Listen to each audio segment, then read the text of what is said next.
भिखारी के दो बातें। शिक्षाप्रद कहानी। एक मीना नाम की औरत थी जो अपने पति के साथ शहर में रहती थी। उनका अपना घर था।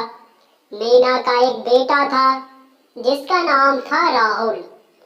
रोज मीना सुबह उठकर नहा धोकर अपने बेटे और पति के लिए नाश्ता तैयार करती। बेटा और पति नहा धोकर नाश्ता करते और तैयार होकर बेटा अपने स्कूल चला जाता और पति अपने ऑफिस। इसके बाद एक भिखारी गेट के बाहर खड़ा होकर बोलता, कुछ खाने को दे दे माई। भिखारी बार बार यही बात दोहराता रहता जब तक मीना रोटी ना दे देती। भिखारी का आवाज सुन मीना दो रोटी लेकर आती और उस भिखारी को दे देती। फिर भिखारी रोटी लेकर जाते जाते बोलता, जैसा भी बुरा भला दूसरों के साथ करोगे वैसा ही फल तुम तक लौट के आ जाएगा। इस तरह रोज होता। भिखारी आता, फिर मीना रोटी लेकर जाती और जाते जाते भिखारी वही दो बातें बोलकर चला जाता। एक दिन पति और बेटा दोनों सोकर लेट उठते हैं। बेटा जल्दी जल्दी में तैयार होकर बिना कुछ खाए स्कूल चला जाता है। इधर पति भी जल्दी जल्दी में ऑफिस के लिए तैयार होने लगता है। पति को जब उसके जुराबे नहीं मिलती तो पति जोर से मीना को चिल्लाता है कि कहाँ रख दी मेरी जुराब, मिल ही नहीं रही है। मीना किचन से भागते हुए आती है और जुराब अलमारी में खोजती है।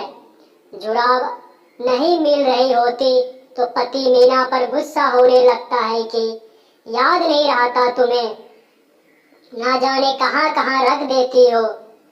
यह सुन इधर मीना भी गुस्सा हो जाती है और बोलती है, एक तो लेट सोकर उठे हो और अब सुबह सुबह मुझ पर मत चिल्लाओ।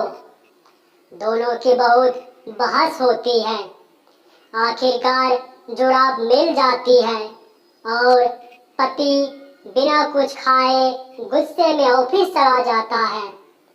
इधर पत्नी गुस्से में तमतमाते हुए किचन में बर्तन धोने चली जाती है। इतने में वही भिखारी आता और बोलता है कि कुछ खाने को दे दे माई। ये सुन मीना मन ही मन बोलती है, आज कुछ नहीं दूंगी, इसे जब देखो रोज चला जाता है, ऊपर से कोई धन्यवाद भी नहीं देता, बस पता नहीं क्या क्या बोलकर चला जाता है। कुछ देर मीना के बाहर न आने पर भिखारी और ऊंचा बोलना शुरू कर देता है जिससे मीना को और गुस्सा आता है। मीना के मन में आता है क्यों न इसे जहर मिलाकर दे दूं रोटी में, खिस्सा ही खत्म रोज रोज का। मीना रोटी में जहर लगा देती है और जैसे भिखारी को देने जाती है वह रुक जाती है। उसको भिखारी पर रहम आ जाता है और सोचती है कि मैं ये क्या करने जा रही थी, ऐसे तो इस भिखारी की मौत हो जाती।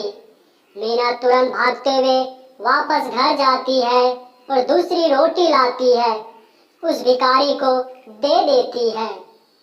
इधर भिखारी हमेशा की तरह रोटी लेकर अपनी वही दो बातें बोलता हुआ वहां से चला जाता है। मीना उस जहर वाले रोटी को चूल्हे पर रखकर आग से जला देती है। मीना दिन का खाना बनाने की तैयारी शुरू कर देती है। मीना खाना बना लेती है। करीब 2 बज जाते हैं और उसका बेटा राहुल अभी तक घर नहीं पहुंचा होता। मीना ये सोच परेशान हो जाती है कि एक तो भूखे पेट स्कूल चला गया, ऊपर से अब तक घर भी नहीं पहुंचा। मीना का दिल बहुत घबरा रहा था। इतने में कोई दरवाजे पर दस्तक देता है। मीना जैसे ही दरवाजा खोलती है वह दंग रह जाती है। मीना देखती है कि उसका बेटा राहुल बहुत बुरी हालत में। राहुल के कपड़े गंदे होते हैं और राहुल बहुत कमजोर दिख रहा था। मीना राहुल को पहले सोफे पर बैठाती है और पानी पिलाती है। मीना पूछती है कि बेटा ये कैसे हुआ बेटा? तब बेटा बोलती है, माँ मैं बहुत भूखा था, जैसे ही स्कूल से घर आते वही रास्ते में मुझे चक्कर आ गया था। माँ आज तो मैं मर ही गया होता अगर उस भिखारी ने मुझे वो रोटी खाने को ना दी होती। जब मैं वहाँ रास्ते में गिरा तो वहाँ कोई नहीं था। कुछ देर बाद वहाँ वो भिखारी आया और मुझे उठाया, बोलने लगा, लो ये रोटी खा लो, इस समय मुझसे ज्यादा जरूरत तुम्हें है। उसने अपनी रोटी मुझे खिलाई और पानी पिलाया, तब जाकर कुछ जान में जान आई। माँ बेटे की ये बातें सुन मीना का तो सर चकरा गया। मीना खुद को किसी तरह संभालती हुई रोने लगी कि आज मेरा बेटा उसी भिखारी की वजह से जिंदा है जिसे मैं आज वह जहर वाली रोटी देने जा रही थी। यदि आज मैंने उसे वो रोटी दे देती तो वही रोटी वो मेरे बेटे को देता और मेरा बेटा मर जाता। इतना सोच मीना रोने लगती है। अब मीना को उस भिखारी की बातें समझ आने लगती है कि भिखारी जो बोलता था वो सही बात निकली।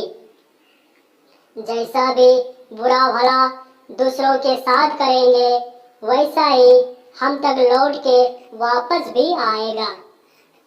तो देखा दोस्तों, इंसान जो भी करता है, जैसा भी करता है, उसे एक ना एक दिन उसका फल मिलता ही मिलता है।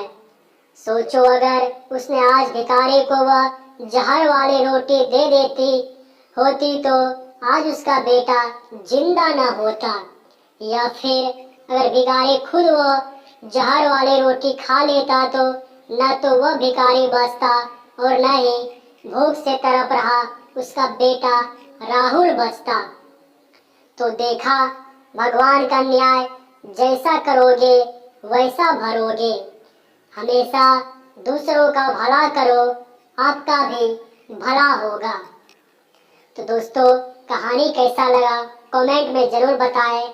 उस चैनल पे जो नए हैं चैनल को सब्सक्राइब जरूर करें। धन्यवाद दोस्तों।